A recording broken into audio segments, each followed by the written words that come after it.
Should be a really fun week, getting ready to prepare against a very good TCU team that's really, in my opinion, improved a lot throughout the season, playing very well right now.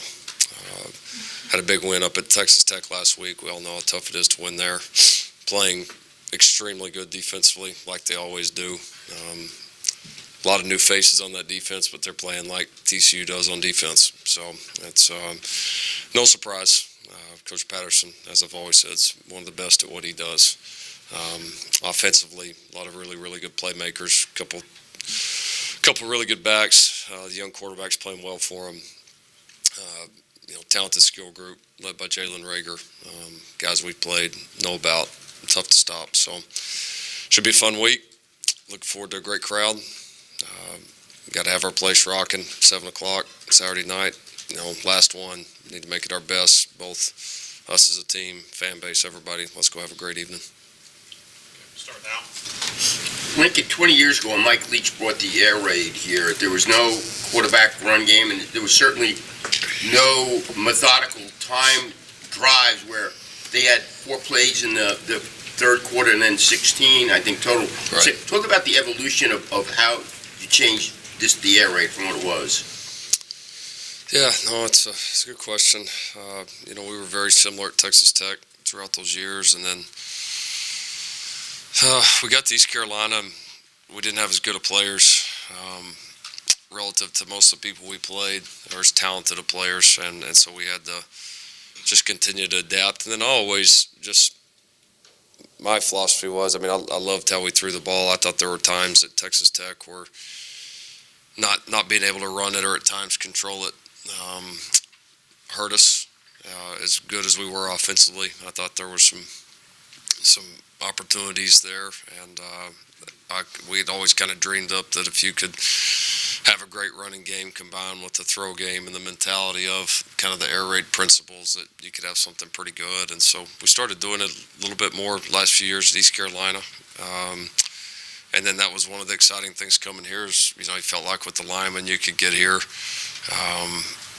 that kind of backs you can get at Oklahoma, that could be a decent combination. I think it has been. And then some of the run game has just been obviously not just about the O-line and the running back personnel, but certainly the quarterback personnel. The 3 starters we've had here, have all been a little bit different in that regard. We've all used them in different ways, and that certainly served us well the other night.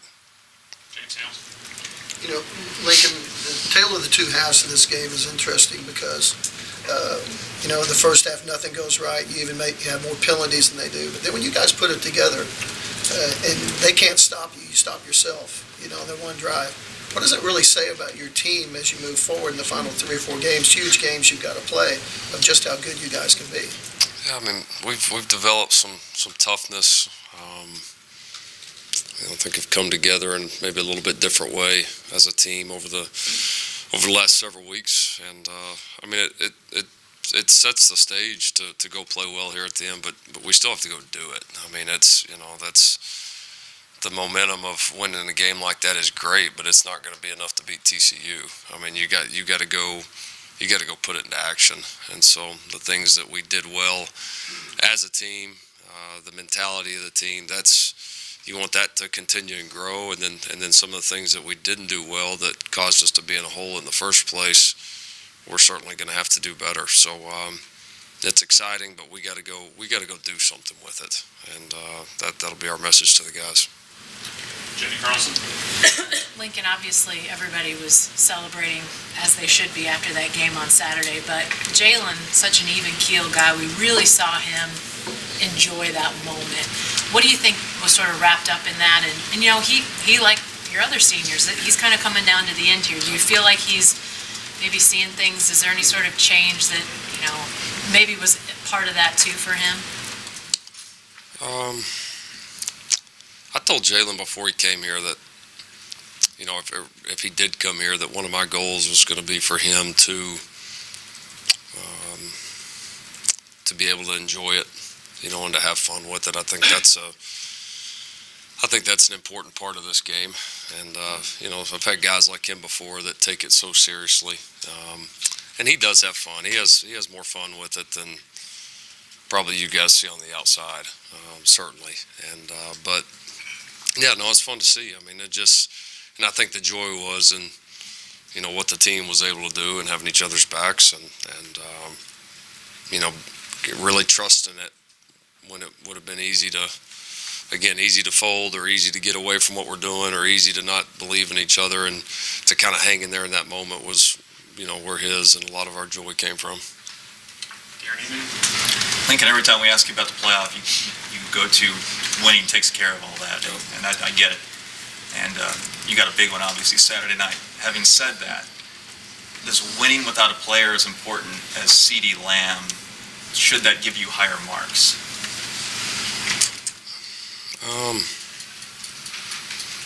I don't know. I mean, it's some adversity that we've had. I mean, we've had obviously not having CD the other night, was a factor. But I mean, there's a lot of players we don't have right now. We've lost a lot of guys this year, a lot of season enders, and so we've been able to fight through. I mean, I think it says a lot about our team. What we can be and what we're pushing through. But a lot of people are pushing through, different injuries, guys banged up. I mean, that's part of it. But so I don't know. I don't know how to answer it. It's a better question for Joe. Tyler Palmatier. Lincoln, you guys always pride yourself on getting a lot of different receivers involved, but what specifically was the benefit, you think, moving forward of getting Lee Morris a handful of catches the other night, especially considering Grant Calcaterra's status is a little up in the air, and also could you comment on maybe where Grant's at? Yeah, Lee was a huge part of the game. He played excellent. Jalen did a good job finding him on a number of occasions.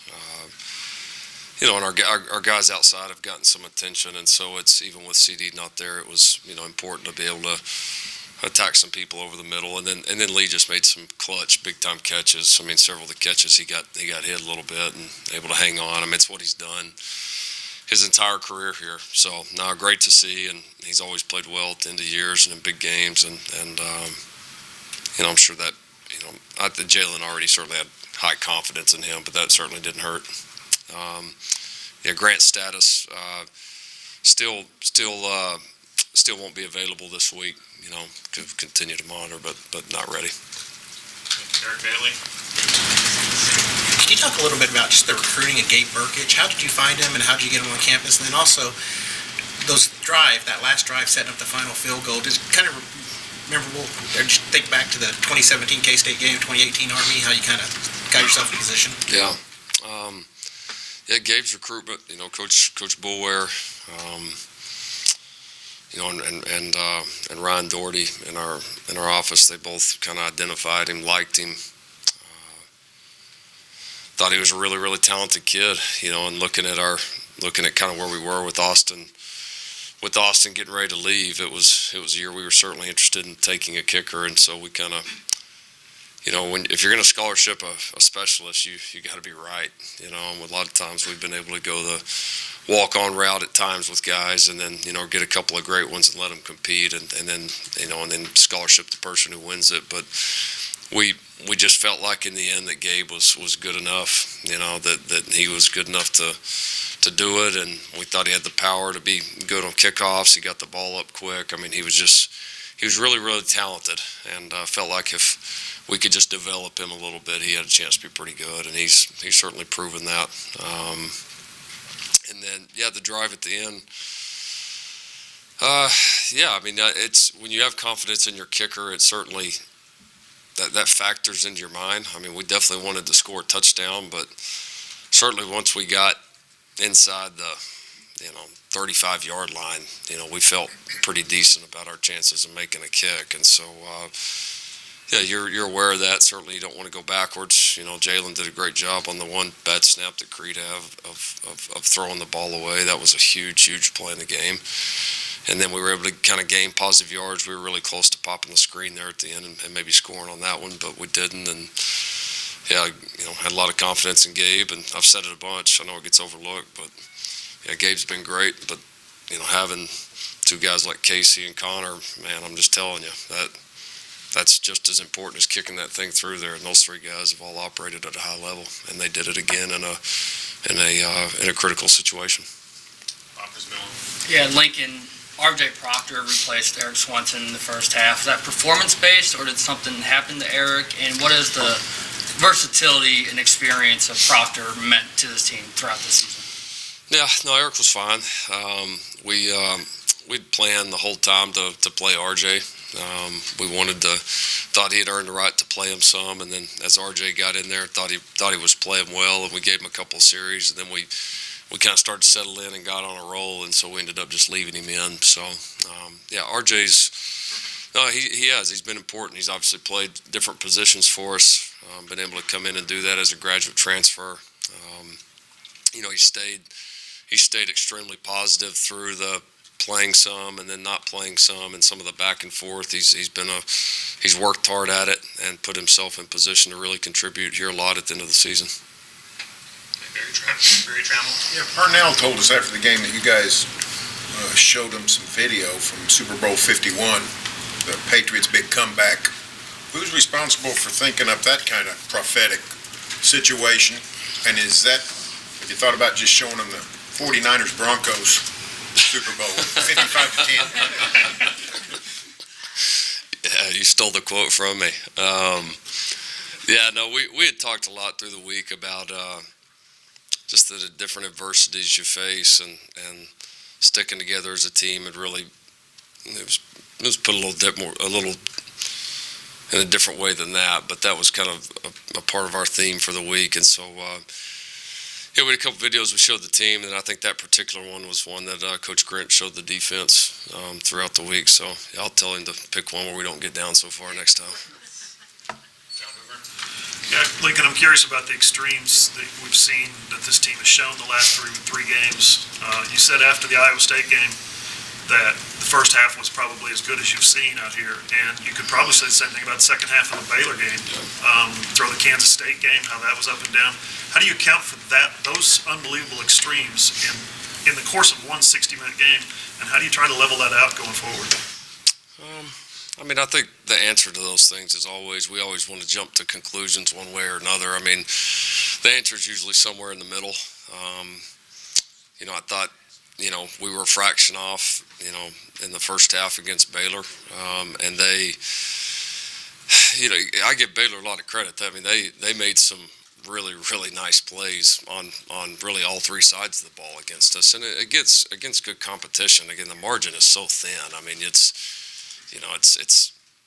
It's not like, we weren't just god awful in the first half, and then the flip side of that, we weren't the greatest team ever in the second half. It was just the margins are that thin, and we were able to get some momentum and clean up some of those small little mistakes, and that was enough for the difference. And so you're going to have those runs back and forth when you're playing good teams. We certainly, our goal, no doubt, is to be able to play more consistently here in the last few games of the season.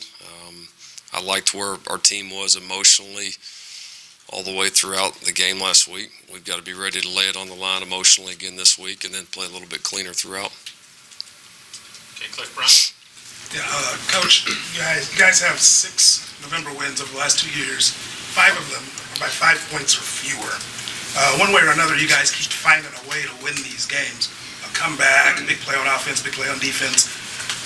Obviously, this is a pattern that goes beyond X's and O's. What is it about the people you have here that allows them to find it in themselves to keep making these plays at crunch time? Well, I think we believe in ourselves. I think we believe in that regardless of how the game's going, good, bad, whatever, that we can find a way to do it.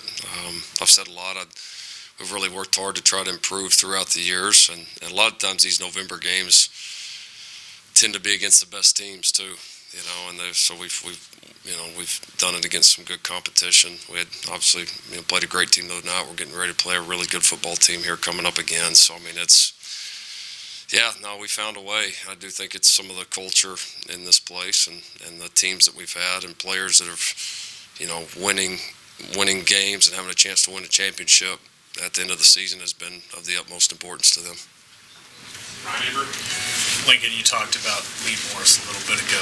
I'm curious, what you make of the way he handled things early in the season when he wasn't a big part of this offense, and how that's helped him, be productive here late in the season. Yeah, he's been probably one of our most unselfish players for the entire time he's been here. I mean, one, he came here as a walk-on. Probably shouldn't have been, and then he's played on darn near every special teams, every one of them that we've had. Kind of been a kind of a jack of all trades offensively. He never says a word. He just works, shows up. He's there every single day. He's really tough. He's really made himself into a really, really good football player. So, I'm not surprised at all with how he handled it. I would have never worried about that with him at all. But that's part of why he's the player he is, and a good example for a lot of young guys. Joey Helmer? Yeah, the contributions you got from some of your young receivers, how much confidence in the big stage does that give you in using them more going forward? No, it was good. I mean, there was a lot of the biggest plays in the game, which is, it's exciting for us. I mean, this team now, but exciting for, our program in the future is a lot of the biggest plays in the game were made by, freshmen and sophomores. And so that's pretty fun to see. It can be a great confidence boost for those guys, and confidence in our older guys to give them opportunities, and confidence in coaches to give them opportunities, and we're certainly going to need them. Steve Levens? Coach, do you expect C.D. Lamb to be able to play?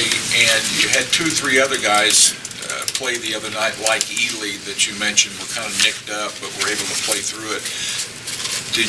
Are you going to have those guys moving forward if there's no injuries this week? Yeah, I would anticipate the guys that played. It's the end of the year. You're going to have some guys banged up, but I think the guys that played have all got a pretty good shot to be available for us. CD's still going to be up in there. I mean, we haven't seen our guys yet this week, with Sunday being our off day. It's not a definite no, but certainly not a definite yes right now. Barry Trammell? Yeah, Gary Patterson said this morning that he went home and just watched your game live. Said it looked like to him in the first half, you guys played without a lot of energy. And then in the second half, it looked like Baylor sort of got maybe depleted on the energy level. And he thought both of you had 2 really tough games before, and it's just hard to maintain that kind of energy level week after week after week.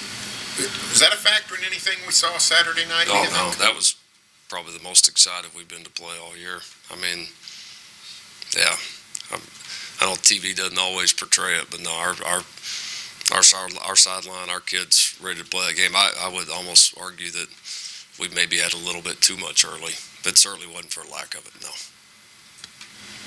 Darren? Lincoln, I'm sorry if you addressed this in postgame. I went down there, but the play that Jalen made on the field goal drive, where the ball's 10 or 15 yards behind him, and he's scrambling back, not just to maintain possession, but to gather himself and basically save the down, save the yardage. Yep. Anyway, I guess the first thing is keep possession, but for him not just to do that, but to save you yardage. Just address just how unique that is. It's good. I mean, we coached that. I can't. He's probably sick of watching it now. I got a good example. I don't have to show this one anymore, but I've showed them the clip of Baker doing that against Auburn in the Sugar Bowl. I think it was late in the third, maybe. And we snapped it over his head, and he did the same thing. Probably saved us 20 yards. I think we ended up scoring a touchdown on that drive. And I've showed them that a lot of times. Every time we have a bad snap in practice, they know that clip's coming next, because it's, there's other factors, that have to be present to make it an incomplete pass and not a penalty and all that. But, just really good awareness by Jalen in the moment, and was able to scoop it clean. And, that's no different than completing a really tough 20-yard pass down the middle. I mean, that's because obviously that's probably about what it saved us. Jenny? Lincoln, I know that the guys have to go out and execute, but in a game like we saw Saturday, are there things that you say to your guys? Do you try to keep it the same to maintain that, this is still a normal setup, or do you have to change it up? Do you have to draw on things from your past to try to change what you're seeing out of your guys? Well, I think there's two sides of it. I mean, I think you go into each game with, some really key points that we know we have to do well.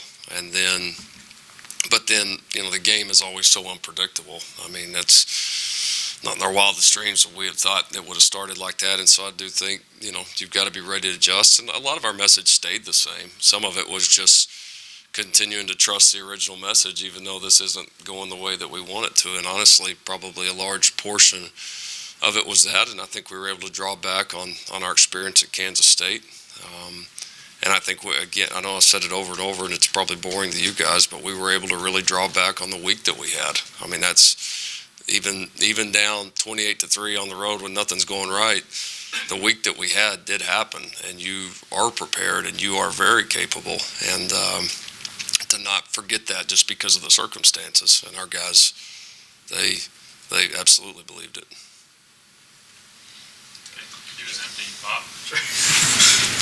You mentioned not being worried about Lee Morris not playing a big role in the first half of the season. What about guys like Jaden Hazelwood, Theo Weiss, who probably came in expecting to be big parts right off the bat? Was it tough to get them to trust the process? Oh, I think it's, for a young guy, I think it's always tougher. And you want guys that want to play. I mean, if they're okay just standing over the sidelines or not playing, then they're not the right guy either. So there's a very, very fine line, and those guys have handled it well. I mean, they want opportunities. They want the chance to play more. I mean, Stogner. There's a bunch of guys on our team in that situation, and they want those opportunities. And so, but there's two things. I mean, they have to understand, one, the great plays or highlight plays you make are great, but the opportunities goes to the ones that are the most consistent, and you've got to go prove that you're deserving of those reps. And then there's also times, and again, Lee's a great example, where he's got a lot of reps and has some games where not many balls come his way, and then all of a sudden he has a huge night for us, and that's it can go that way too. And we're lucky that we've got some old guys that are very unselfish, that have been through this, that can be great examples to those guys. And I think in large part they've handled it well. And then, when they got an opportunity on a big stage, they were ready. Okay, we'll go to Danielle Dwyer. Lincoln, talk about just Ronnie Perkins' performance this past weekend and just what he has meant and how he's grown this season with the defense. Yeah, no, he was awesome the other night. He really was. He was our defensive player of the game. Had 3 big sacks, another big tackle for loss.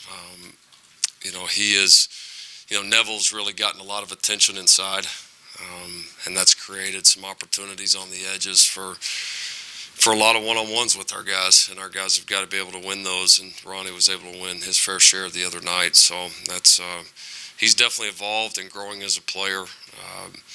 He's starting, I feel like, to take some of those steps of, you flashed some as a freshman, and he did a lot of good things, but starting to certainly become a more consistent player. And I think the scheme has really fit his skill set well, but certainly he had some huge ones the other night. James? Jalen Redmond has battled for playing time with Stokes, but it looked like he had a kind of a coming-out game. He just seemed to be all over the field. What about his development? Yeah, he was active. He played certainly one of his better games. He was very active the other night. I thought he was one of the guys, really our whole team, but he was kind of like the team in that he had a tremendous week of practice, was extremely active through the week, and so wasn't really surprised to see him, create a lot of havoc the other night. So, and he's just still scratching the surface of how good he can be. I mean, it's he's got to keep developing, but he could really, really be a good player. I mean, there's no doubt. And nights like the other night, I think, build his confidence, and he's just got to keep going and having weeks like he did last week. Barry? Yeah, Lincoln, did you guys go to a more vertical running game in the second half? And was that the 32-yard run by Kennedy when you were 2nd and 19? How tough was a call that for you to run the ball on 2nd and 19 backed up in your own end? I don't remember it being that tough. I mean, I don't get caught up a whole lot in runs and passes. We just call the best play in the moment. I mean, I think when you do that, all of a sudden you cut off half of what you could call. I mean, I've just never called plays like that. Run game wise, there's a few little adjustments throughout the game. I thought we had a pretty decent mix. We got the ball on the edge there. A couple times we were able to penetrate through the middle. So we always want to try to, attack the defense in several different ways with the run game. There wasn't a whole lot different, I would say, that we called. Executed a little bit better in the second half. We had some good runs in the first half too, but executed a little bit better. And we're really close to popping a couple of more. So, but now schematically, I would say overall not a whole lot different. Jalen's heading into a senior game on Saturday. Has his impact away from the football field been what you wanted it to be on, especially guys like Spencer Rattler and those young freshman receivers that came in? Yeah, no, he's had a really good impact on our program, our guys. Seeing a guy that prepares like he's a pro and has a great mindset and approach, and then certainly some of the ways handled the different things throughout the season. Coming in trying to learn a new offense fast, the different challenges with that. Trying to become a leader on a team of guys that you don't know. Some of the adversity throughout the season. I mean, it's no doubt. It's that's what you hope you have. You hope you have really good guys in each of these rooms that when they leave, there's still lessons, and they've the guys in there have taken a lot from them, and it makes them even better. Baker obviously had his second half against Tennessee in 2015. It was Kyler in Texas last year and Jalen the other night. What kind of the flip is switched for those quarterbacks that you've seen where they just not as played their best ball in the first half and then obviously did what he did in the second half? Well, I mean, they're all capable of it because all three of those guys are mentally tough and they're all extreme competitors. And if you're truly that, then the game, how the game's going, you don't view it as a fan. You just continue to compete, and you got to think that way just to give yourself a chance, and then obviously you got to go out and do it. And they've all been capable of it, and they've all had a supporting cast that's helped them do it. Okay, last question, John Hoover. Pressure's on. Baylor might have the best defense overall in the Big 12. I think maybe you guys make a case for that now. But did you sense during the game, because of the play disparity and the time disparity in the second half, did you sense that they were getting tired? Did you get on the headsets and say, "We got them now, boys, they're tired," or anything like that? No, not really. I mean, just because a lot of our guys are playing the same amount of snaps too. There's times against certain teams, maybe a team that doesn't sub a whole lot or this or that can happen. But I mean, we're playing virtually the same linemen all the game too. We're playing the same quarterback for the most part. Played the same running back, rotated receivers a little bit. So I mean, I didn't sense that a ton. I mean, both teams were a little tired at the end. It was just, I think some of it was the amount of plays, and some of it was just those games like that are heavy hitters, man. I mean, games like that, guys are always kind of spent, at the end of the night, just because every play is full speed and it's physical and it's an emotional, and so I think probably more a result of that than anything. Thanks, Coach. Thanks.